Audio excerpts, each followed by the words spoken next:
So this is a very quick tutorial on how to do a pencil test in After Effects.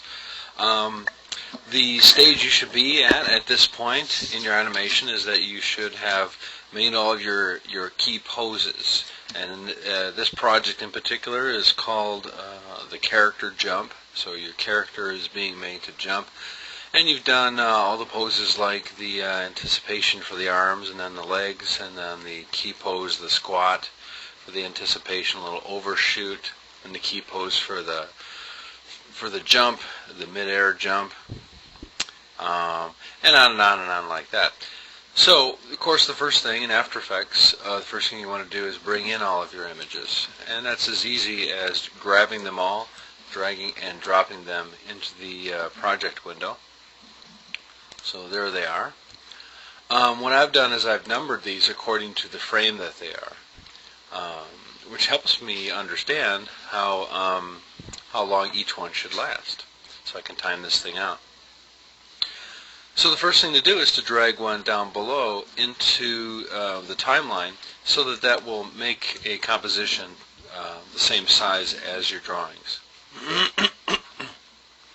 So you got to figure out the length here. It's not hard to really understand. I have my last image here is 91, but I know that number 87 is a duplicate for 97, so I want the whole composition to be 97, at least up to the last frame, but I want that to hold for a bit, so I'm just going to make it 100.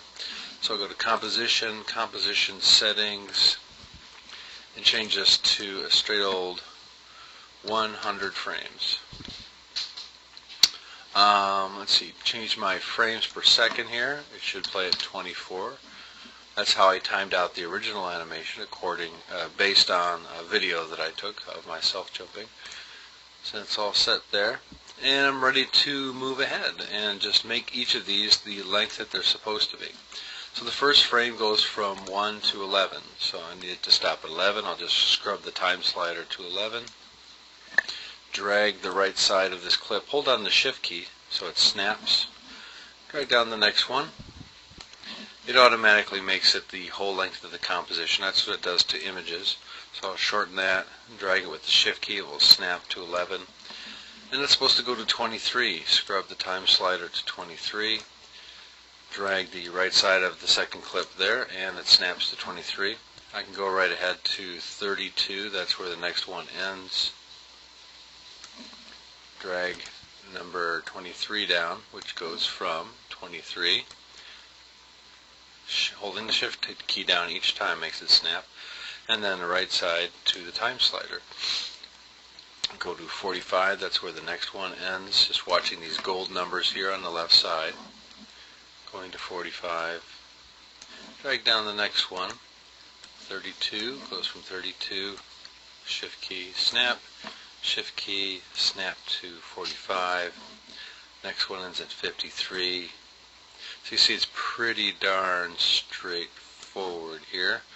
45, left, snap, right, snap, 53, 61, do.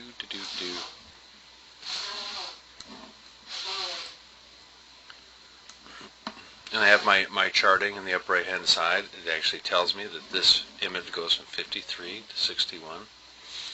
Gives me more information than that, but I'm not going to go over that right now.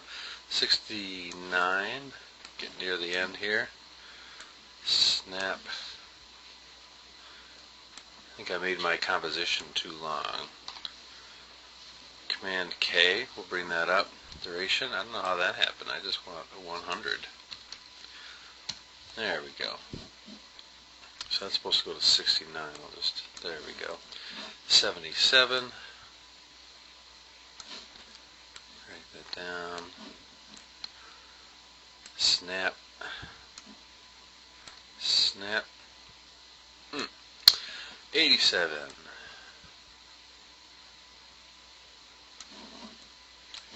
87,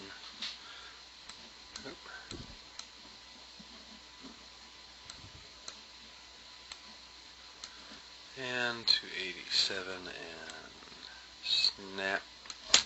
And 91, ostensibly the last one, but it's not really. So go to 91,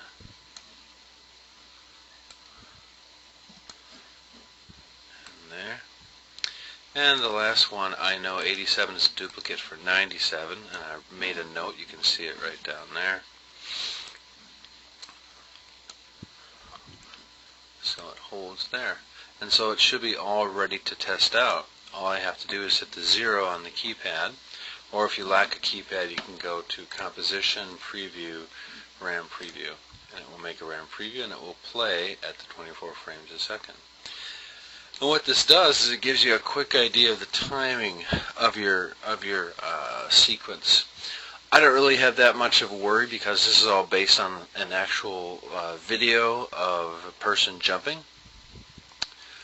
So I know that that timing is correct, but it is certainly fun to see, and it doesn't take much work to do. Now I have about, well, honestly, about 80 in-between drawings to do. There's the fun part. But it's mindless work, and I'll come up with something interesting and fun. And really, it's all the stuff in between the key poses that makes everything look really much more lively than just hitting these key poses. This is just to test out the timing and to get a little thrill after you've done a fair amount of work.